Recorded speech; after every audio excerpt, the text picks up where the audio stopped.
welcome. Welcome to Jacob's Pillow Talk on this final day that Dallas Black Dance Theater is with us on campus during their debut week with us. We've just been so thrilled to have them here, and they brought the sun with them from Dallas. We miraculously did not have any rain this week, which is feels like a cause for celebration. Maybe we'll clink some champagne later before you go. That's right. And as part of this really eventful, exciting week with it's just beautiful performances, we're having this discussion with someone who I'm proud to call my friend, as well as a colleague in the field, and this is Melissa Young, the artistic director of Dallas Black Dance Theater. Please welcome. I'm excited to be here. I still have butterflies. Like, I know we're at the end of the run, but I'm like, did that just happen? I think it's real life. It's happening. Well, I was going to ask you, my first question was going to ask you was, what has this week been like for you, particularly coming out of this insane year that we've had? This week has been a reward for what we felt like was the impossible to get through. This is the feather in every artist's cap that you hope to achieve, and just the mere invitation or the thought of, like, would it ever be possible to come? I feel emotional because it's just something I've always wanted for myself as an artist, but for our company. They're deserving. The dancers are such kind people, and they're passionate about what they do. And boy, they have helped keep Dallas Black Dance Theater going in the last year with COVID, and they've helped be open in the process, be flexible in their mindsets, and really create work that makes sense for the moment. So the thing that you said about them being kind is something that's also struck me this week and the various interactions I've had with them on campus. And one of the things that I find, I don't know if I should call it interesting, but at least something I want to put a name to, which is, you have dancers who have a range of longevity with the company. Some, as many as 12 years. Some newer. Someone in their first year, coming from the second company to the first company, and everyone still seems genuinely excited about what they do and the work that they're doing. And there didn't seem to be any sort of like jadedness, which I think can happen when you've had a very long dance career, and particularly doing the kind of work that they do that can be really hard on the body. What do you think? What is it about Dallas Black that attracts a dancer who's able to stay in that state? Well, I think the work will only be as interesting as the people that are in the room who are interested in doing what they're doing. And I think with the newer members, one gentleman, Terrell Rogers, it's his very first moment to perform with Dallas Black Dance Theater in that transition from our second company to Sean and Claude, who are in their 12th year. And I just know that there's that through line of seriousness. We all understand dance is a business, and the way we treat our art is that way in terms of the structure. So I think when you see everyone else in the room with that same mindset and the same goal, we're all trying to get to that finish line. I mean, it's inevitable. And even when I danced in the company, we have, from day one, we've always treated each other with kindness and respect amongst each other, with the staff, and as well as those who choose to come and see us. So I just think that permeates through the air. And no matter what, we look out for each other, and we really honestly care. Sometimes I think we forget to take care, and that's what we do, and it shows up in the work. Yeah. So you have a really long, career with this company. Like, it's been longer than you haven't, right? At this point. Yeah. At this point, I've been here over half the life of the company. Yeah. So tell us how you came to Dallas Black. What was your background and the various roles that you've played that led you up to being artistic director? Sure. I'm a first generation Honduran American, born and raised in Southern California, moved to New York, had the wide-eyed dream to become a professional. My parents were like, okay, if you think that's what you want to do, we're not sure, but they supported me no matter what.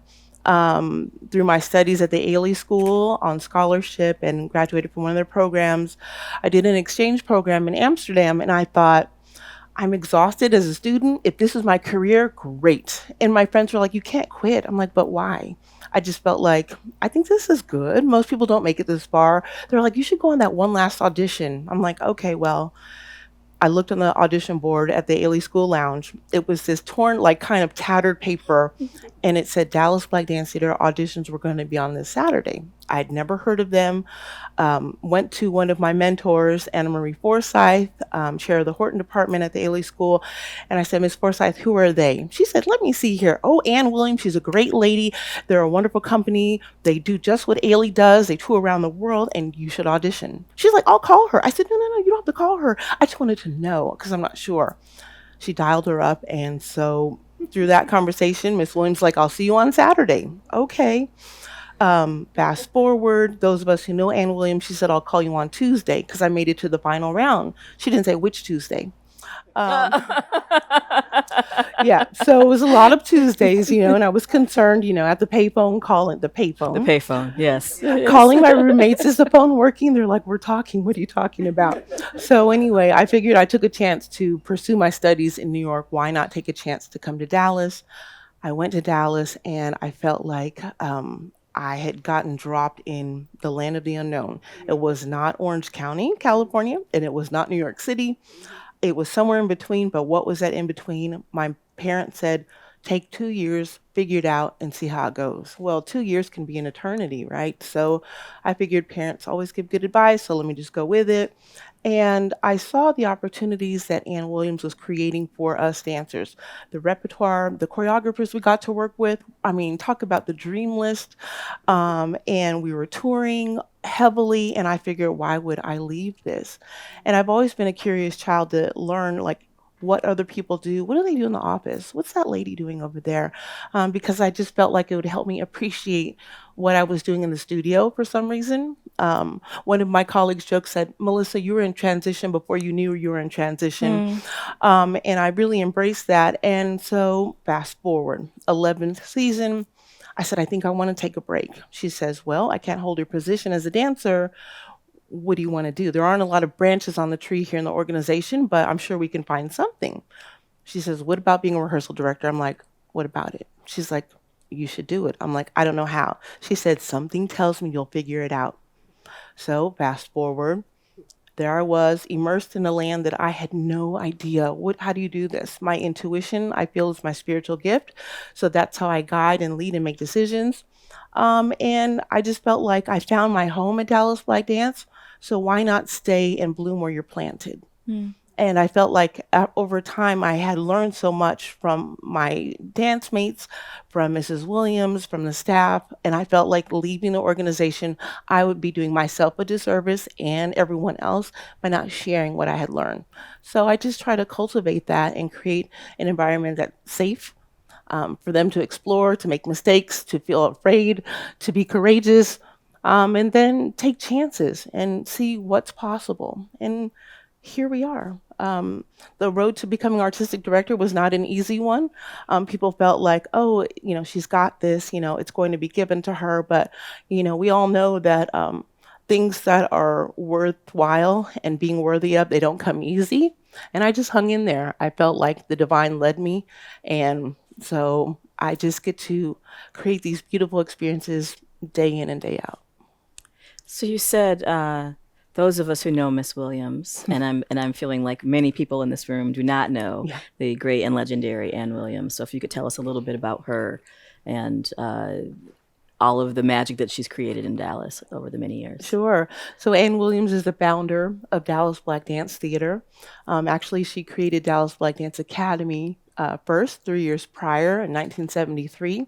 She wanted a place for Black children in Dallas to study and train like their white counterparts. And she just wanted a place where, they can grow and flourish. She never had the idea for it to become a dance company. As those students grew in the school, one of them said, oh, Miss Ann, you should start a dance company. She said, for why? For what? Why would I do that? So she's like, well, we still want to perform, And so I think after community engagement, all the different requests, it was almost like she was forced to do that. And so it started to become a semi-professional, project here and there. In the early 80s, Miss Williams was in a terrible car accident, broke both of her legs, She was in the hospital for probably 3 or 4 months. They said she would never walk again. And so, Ann Williams, she is a woman who is mighty. She has a never give up spirit. And, it's her friends who really helped keep DBDT going during those times. And sure enough, through a friend of a friend, asked this woman, could she come and work in the office for 2 weeks? Could she help write these grants that were due, probably that next Friday? And so, who was it? Zaneta Drew, our executive director, who was here in her 35th season with Dallas Black Dance Theater. She was going to work for 2 weeks. That's all. That's all she signed up for. But Miss Williams, the thing I love about her is how the really real dream of her launching the company. She saw the Dallas Opera perform Porgy and Bess. And she was dazzled by the production, of course, like if any of us who've had the privilege to see that work. And she said it wasn't the performance per se that made her want to start a company.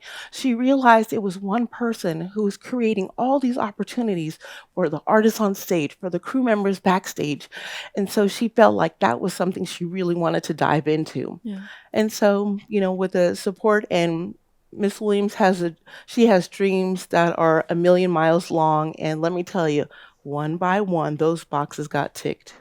Yeah, one of the things that I couldn't find a way to work it into my pre-show talk, but it's something that I'm really fascinated by, is that she had a forethought around the importance of real estate so much earlier than a lot of other dance companies. And what I'm trying to share with you is that Dallas Black Dance Theater, they own property.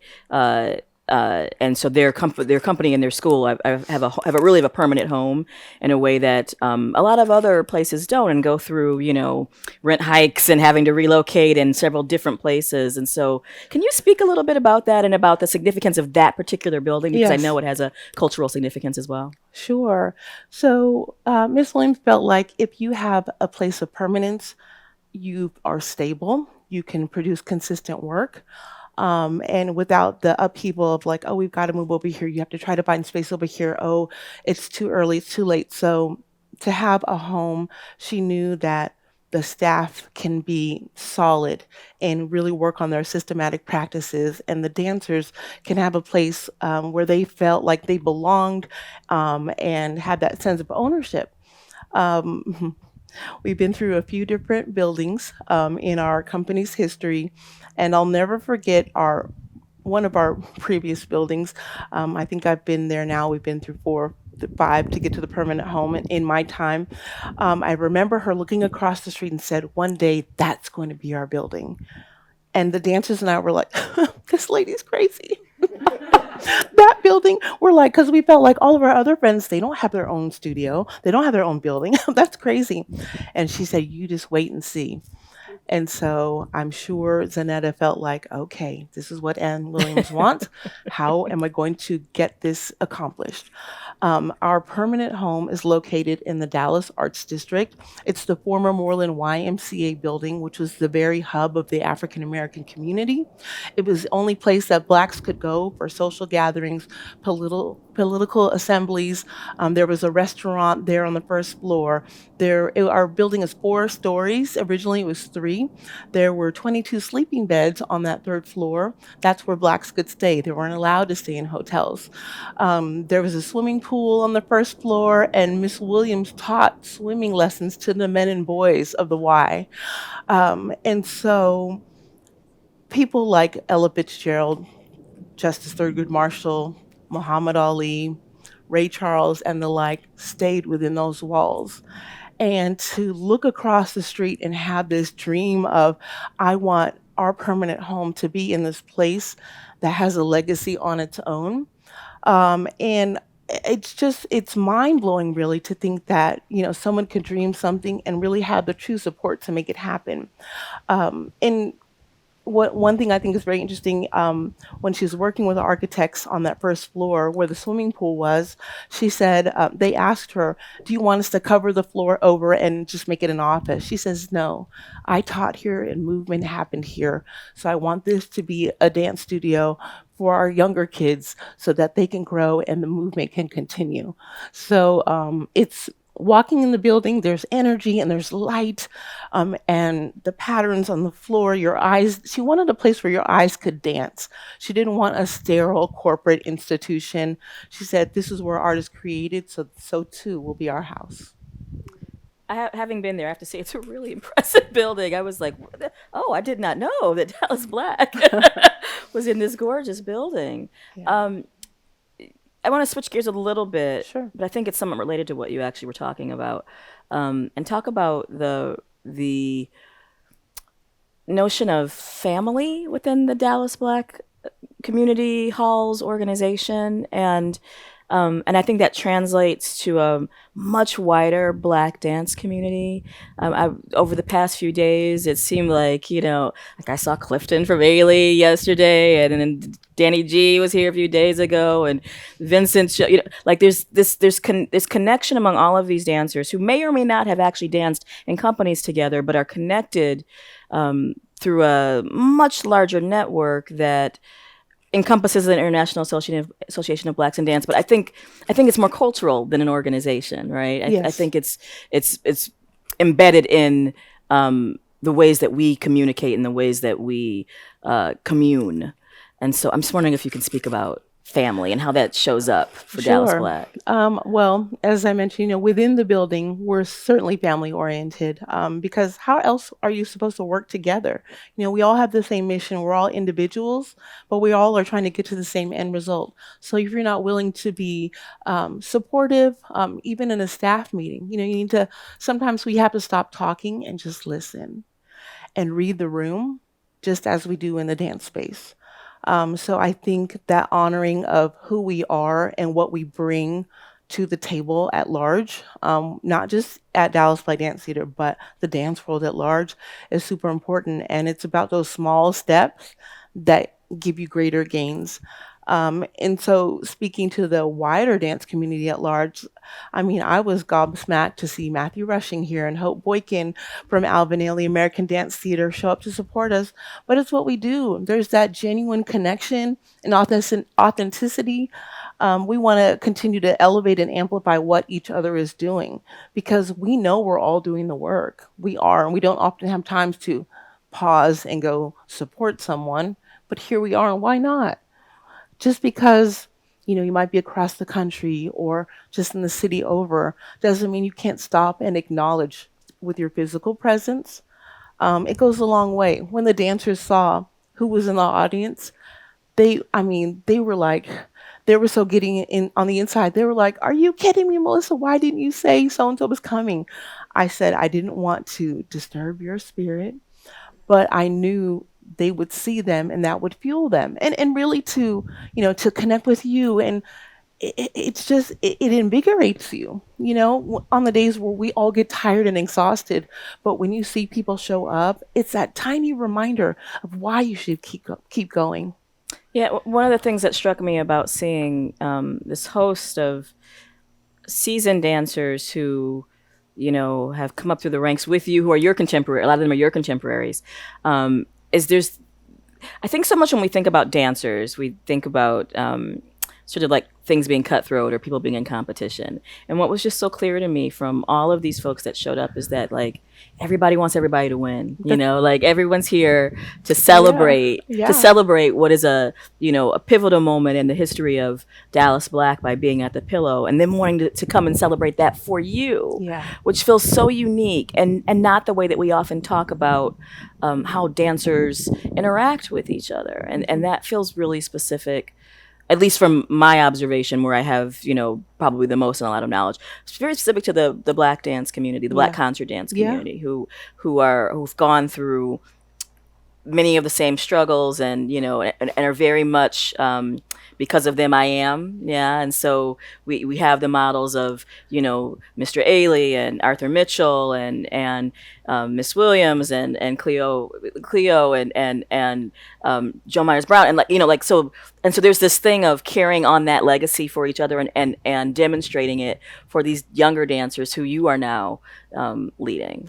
And it's interesting you say that because I think I realized out of the five founding companies of the International Association of Blacks in Dance, I think although DCDC, Dayton Contemporary Dance Company, although, Debbie took over after her mother's passing, I feel like I'm the first one to kind of get the baton passed to take the legacy forward. And so it's a little overwhelming because I'm like, boy, I don't feel like I have. Some people say, oh, you've got big shoes to fill. I don't have big shoes to fill. It's just the shoes have to be the size of Ann Williams. I need to insert my feet into shoes that are different, but the same in terms of the desire of where I want us to go. So to have, my dance colleagues and we call each other dance family, to have them show up to support me personally, it means a lot. And, we all need to get that validation, to make sure you're going in the right direction, and for those to say, you know what, you might want to rethink something because the people, because that's what life is about. You don't need to be having people to rub your shoulders and saying, oh, you're awesome all the time. People need to check you. Yeah. Let's be real. They need to check you and point you in the direction where they know you are supposed to be going. They don't want to see you veer off path, because it goes back to what you said about wanting everybody to win. Yeah. So, you've had this long career as a performer and as an administrator and an educator and now an artistic director. I'm wondering, as much as I love that you're consistently positive about everything, I know you've seen some stuff too, right? I And have. so I'm just curious about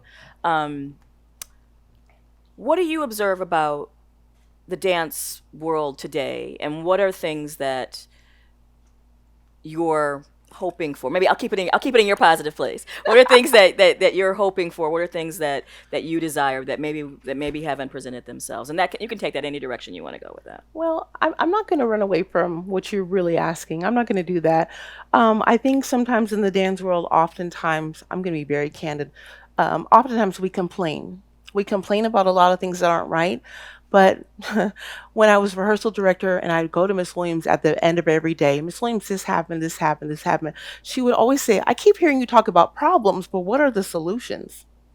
She said that like 20 years ago. And I felt like, oh, that put me right in my place. And so it's kind of like this. I'm kind of jumping around a little bit. It's kind of, for an example, the pandemic year.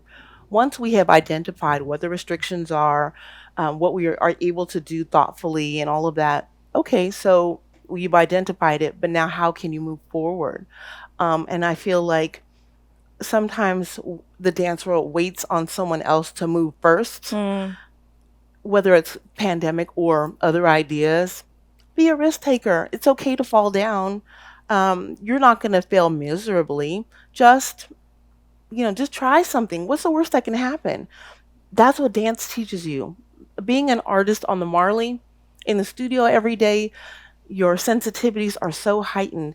And for me, performing a work, you know what the work is. You're trying to get the steps that were given. Get the choreography right, make it to the end of the ballet without feeling like you need to call 911. But through that journey, things happen and you have to learn how to shift and navigate quickly. And it's the audience, they want to be taken on a journey. They don't want to see you have to really like stumble to figure it out. They're here to be just lifted in whatever way that is. So within the dance world at large, I feel like, why are you waiting? Just, you don't have to be a copycat of someone else. It's okay if you look different, because that's the beauty of dance. There's a place for everyone, it accepts everyone, and there's room for everyone. So,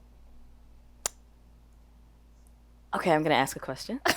I love it. This is getting good. I'm really, really curious about. Okay. So the companies that we've been talking about, these historic five companies, and also how they connect to Ailey and connected to DTH, the Dance Theater of Harlem, And there are other smaller choreographer-led companies as opposed to like a repertory company. Yes. One of the conversations that I've been having a lot with folks is the role of these Eurocentric classical techniques and how they intersect with our blackness, and how that has been used as a measuring stick. and and hearing what you're saying, which I, absolutely attached to, which is this idea that there actually is a place for everyone, and there is a landscape, and we don't actually need to see someone doing the same thing over and over and over again.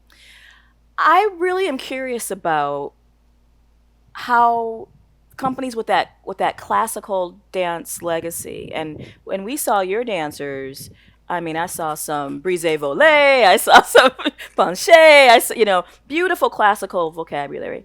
How are you reconciling your love of a form that has also been used to oppress you? And maybe you don't see it that way. Boy, I, in some, I'll for the most part, I don't see it that way. Okay. I see, of course, the Eurocentric classical styles of dance as a foundation. I I'm choosing my words carefully, but there are those who are going to campaign, who will stand at the top of their soapbox to say, this is what I feel Eurocentric ballet or dance is, what it has done. And I feel like since they're going to do that, okay, you go do that. Meanwhile, I'm going to embrace what I feel can work for the situation I'm in.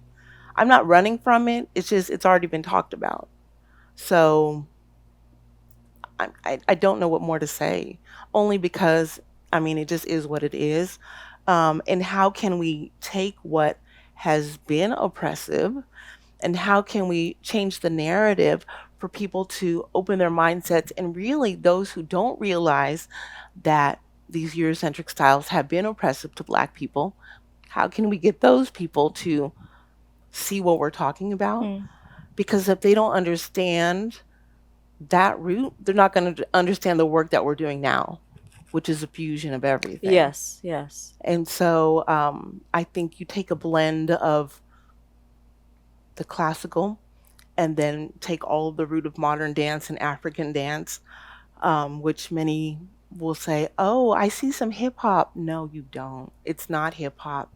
Let's get into the education of it. Call it what it is. Call it what it is. Yes. And that's okay. But, I think lately I've been more comfortable with respectfully informing people. I don't want to say correct, but respectfully informing people of, oh, you saw that? Well, actually, this is what this movement language stems from. Because life is about education. And if you only know, 1 through 10, well, what about 11 through 100?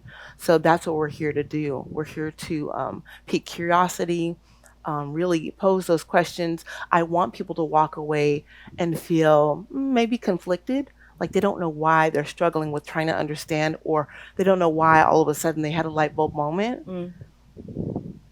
All I can say is the work is in what we do. And I really love, it's an honor to be a repertory company, because I feel like it shows the array of what Black artists are capable of doing. Because I think there's expectation of, oh, we get pigeonholed and put in that box of, this is what Black people are expected to do well. The African dance, the more natural, organic forms of dance. But all of a sudden, it becomes very impressive when the Black people can do ballet well. And I feel like, okay, thank you for the compliment, but sometimes, depending on the tone, it doesn't feel that way. So I just want people It's to. impressive, but not for the reason that people think it is. No, right. Yeah. No, not at all. Not at all. So I just want people to feel good about what is taking place and what's taking shape. I've recently decided that Dallas Black Dance Theater are movement making storytellers. I feel like that kind of encompasses everything that we do, because we can do the tap, the ballet, the hip hop, the modern, all of the different styles of modern dance. And they're actually vocalists as well and spoken word artists. And so I want people to always see a reflection of who they are represented on the stage, whether it's coming from the Black experience or not. People are always going to feel like it's a Black experience simply because the majority of the dancers are Black. But I just want everyone to walk away feeling like they learned something new. And the next time they see us, they'll have those things in mind, which will better inform, those experiences to follow. So I'm glad you mentioned the specificity of repertory company again, because it's a really unique model, and I think it's not actually a model that we see a lot of. No. The sort of American approach to concert dance is very much steeped in individuality and about like I'm going to put my name on a thing, and Yes. we're doing Graham technique, we're doing Horton technique, we're doing and and that's always been one of the things that I always thought made Ailey really interesting, is that yes, he was a choreographer, but he also always made space for other choreographers. Always. And because of that legacy, then we get these other companies that also make space for all of these other choreographers. And so I'm wondering if you can just sort of speak to the array of choreographers who have passed through the Dallas Black Dance Theater studios, and the importance of keeping those works alive. And also, one more thing, because it's just occurred to me, if you could speak to how amongst these different Black companies, some of you all have the same pieces of repertory in your company, and what that means and how that functions. Sure. So I think it's super important to have that wide body of works by the various choreographers, whether they are defined as a master choreographer, someone like Mr. Donald McHale, the late Donald McHale, creating works, in the 1940s and 50s, who, if you put that on stage today, it holds the most brilliant relevance to the most emerging choreographer. Our repertoire has over 100 ballets, and I probably have restaged probably over 80 of them. I don't even know how, but it's just something that I'm really passionate about. I think it's important that for our dancers, it makes it exciting to try to take on and learn a new language and be able to speak that language and vocabulary, at its highest level. And you learn more about yourself in the process, because some movement language doesn't feel natural to you. So it's your job to figure out, how do I make this work? And these master choreographers, Tally Beatty, Donald McHale, Donald Byrd, George Faison, there's so many that you could name. The founding companies of IABD, we all either share some of those similar works or works from those particular choreographers. I mean, they put a stamp in American modern dance history. And, it's important to honor the past, to maintain the past, because it informs the future. Because if we just keep creating new work, then there's so much that's lost in translation. And I mean, like a 20-year-old to not be able to experience the work that was created, in the 1940s. I mean, wow. Then I feel like, what are they drawing from as artists? Like, how do you really voice your authentic self when you don't know where it came from in the first place? And then just one thing I want to say about the younger choreographers, one thing I love about Miss Williams is she always took a chance on hiring choreographers for their first major opportunity. She's like, Christopher Huggins is one of those persons, Ray Mercer. I'm trying to think who else. Hope Boykin set one of the first works. And she's like, they have to get the experience from somewhere, and it's the thing that you want them to grow and discover. And really, as an artistic director, take a risk, for their voices to be heard, because they too will become those masters. And so one of the things that I think doesn't get talked about enough, that I actually think is super fundamental and important to our dance history of the late 20th century, is that if these repertory companies had not prioritize the work of other choreographers, that generation of men that were lost to AIDS, we wouldn't have any of their works anymore. Yes. It makes me super emotional when I think about it. Yes. And, Vespers, Ulysses Dove's Vespers, is in a few different companies' works, and it's a brilliant, extraordinary work, like, brilliant. And I think it's to me it's not dissimilar when like a symphony plays a great work, like a symphony in Dallas versus a symphony in Boston versus a Mm-hmm. symphony in, Germany playing a work. The way that that work lives on and the way it can be interpreted by that particular cast of dancers or that particular company and how that company does it Mm-hmm. feels so important. And that feels relevant also to Daryl Sneed, and who I know was a resident choreographer for the company, and then like many of his generation, passed away much too young, Yes. and because the work is on a company in Dallas, like there's people who just like would never have seen that work. It was like it never existed if it weren't for the work still being in your repertory. Yeah, it's true. And the late Daryl Sneed was our associate artistic director. At this point, I'm the only one, I think, still in our organization who had the privilege to be led by him. He passed away in the fall of '97. Really such a go-getter, influenced by the different choreographers he had worked with, being a dancer with Dallas Black Dance Theater. And he really understood where Miss Williams wanted to catapult the company forward, and how. And so through his movement, he was using the influence of everyone to figure out his voice.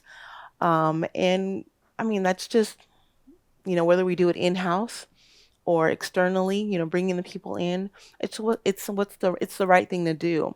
And if I can just speak to like our work today, Face What's Facing You by Claude Alexander III, um, you know, back in May of 2018, well, preparing for that season, we wanted him to create a work.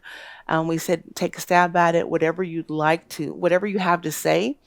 And I think, it's grown over time. And as, Pam had mentioned, although it was choreographed then, it holds relevance now. And that's the whole point, to keep the chain reaction of these stories going. So building off the last point I made, one of the outcomes of that really horrific time when so many people passed away is I think it directly led to so many women leaders Mm. in our field, and you feel like a legacy of that leadership, even though it had always been women led. But certainly, I think Daryl Sneed was positioned to step into that role, and so. What are your thoughts? What are your experiences being a woman leading this company and in our field? I sometimes feel like I don't want to say I live in my own bubble, but I feel like I just put my head down and do the work. I stay up at night dreaming about what's possible for the company, what seems impossible, but how can we get there? You know, I love having the opportunity to be a woman in this role, because in the world of modern dance, female artistic directors are, we're unicorns.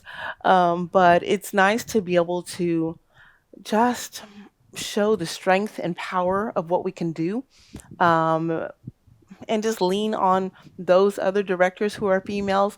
I feel like there's I don't know, an artistic director kinship, friendship, spoken, unspoken, energy that's felt. Melanie, I just do what I feel is Yeah, right. That's all I can say. I wear my heart on my sleeve, yeah, um, and I just keep going. I feel like no one can stop me. No one could tell me no, because I feel like I don't need validation to do the work. yeah. So I have one more question before I'm going to open it up to audience questions. So be thinking about what your questions are.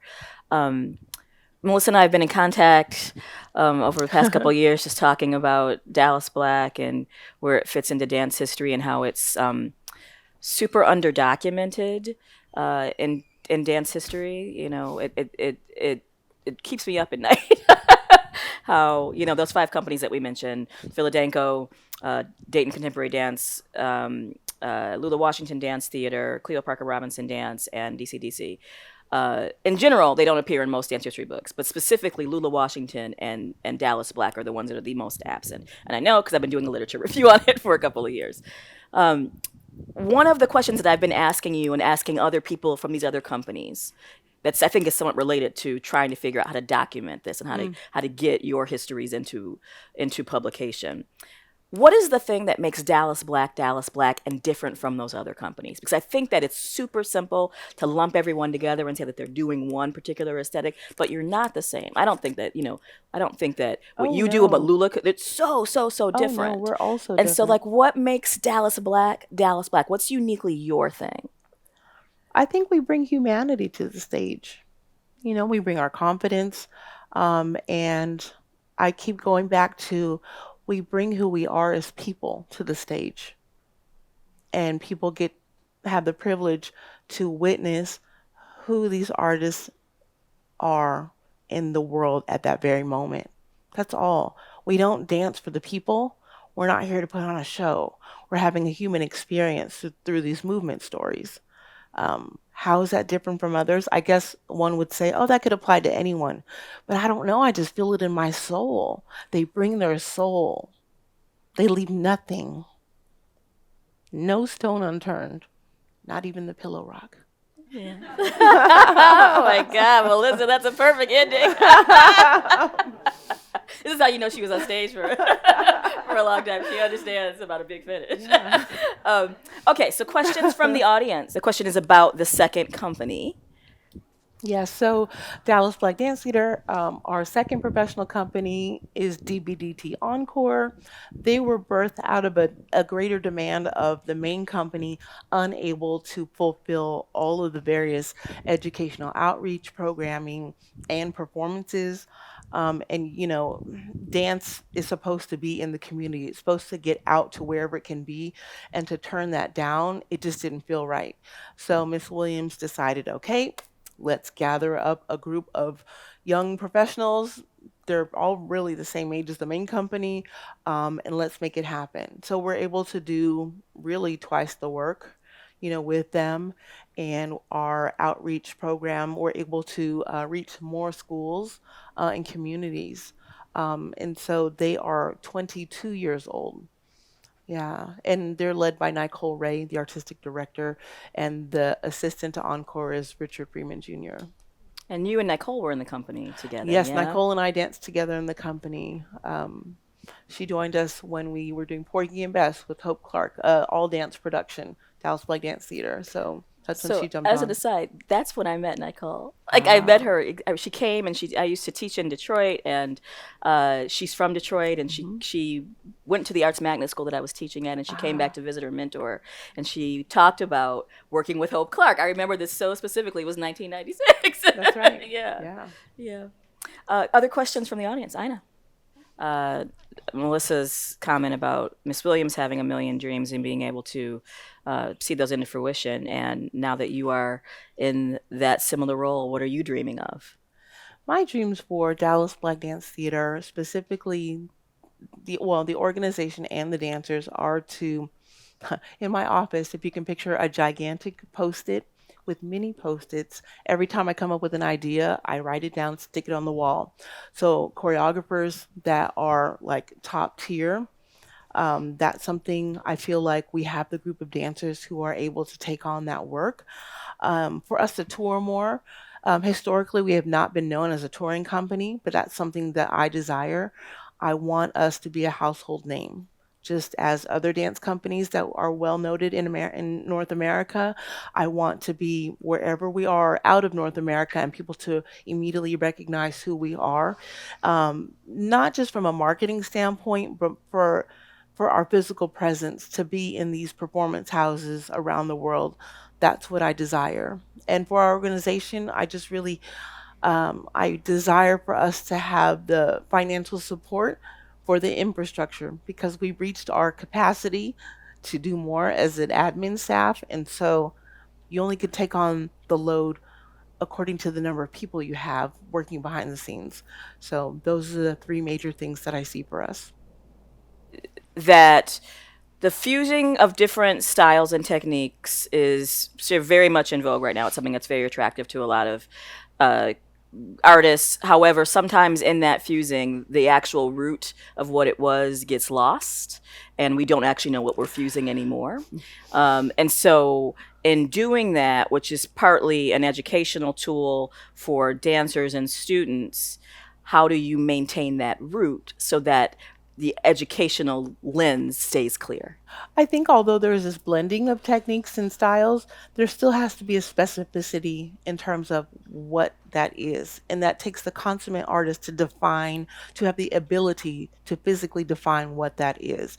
Our company, we've always attracted dancers who have studied codified techniques. And with that under the belt, you can't get away from that. You know, whether it's Horton, Graham, Limon, and all the like, the Dunham technique, it is what it is. There's no negotiation of that work. Right. So I think when choreographers come in with their fusion of styles, our dancers are able to switch the gears, shift the gears in every direction. But because it's innate with their training, they know how to be clear about what they're trying to say physically. So in our company classes, we train in ballet, Horton technique, we do Graham, we have jazz, we do yoga. So we're even though we're professionals, we're still getting that training because you can't get away from that. And company class is not optional because no one can say, "Oh, I took a ballet class 5 years ago, I'm good." Just as you can't say I'm an accounting major. Well, maybe accounting, you could have received a degree 20 years ago, but you still have to keep up with what's current. So it's just that constant demand. And the rehearsal directors in the room, they're the ones who have the task to make sure everything is in alignment, similar to how you are as a dramaturg. You need to make sure there's that through line and consistency in what the overall picture is doing. Yeah. It's not easy. And I think so that the legacy of training that you come from is very much, at least the way I've always seen it, is very much you have to know the rules to break the rules. Yes. And so it might be useful here to be able to make a distinction between I have lots of influences versus I'm doing a fusion of things, because I don't necessarily think that those things are the same thing. No. And I think that they're both happening right now in the field, but they're not quite the same, right? And so if I'm doing, a Dunham Gaga mix, I have to be truly able to speak those languages. I have to be conversant in those languages first, versus saying, "Oh, I had a little bit of that, and my style is like this melange," And when you have that melange, people walk away and feel nothing. Let's be honest. They don't. They're like, "Oh, that was nice." But dance shouldn't feel, the experience shouldn't be nice. It needs to be gritty. It needs to be moving, it needs to be tough, and it needs to be in your face in the way you react to it. What do you get from it? I feel personally when it's such a fusion and just some shape shifting, it's not as powerful. Yeah, and I guess I would just add that that specificity of study is one of the ways that we can avoid cultural appropriation, right? Is by actually doing that work, And so Dunham is not a technique Dunham is not a fake it till you make it technique. Like, you're either doing Dunham or it's very unforgiving in that way, And so you either know Dunham or you don't know Dunham, but you can't claim it if it hasn't claimed you. True story. Yeah, you're right. Well, I just want to thank you for being with us today and bringing this gorgeous company here this week. It's been just all joy, and I'm thrilled for what's going to happen from here, and happy anniversary. Thank you. Thank you. Thank you. Thank you all for joining us today.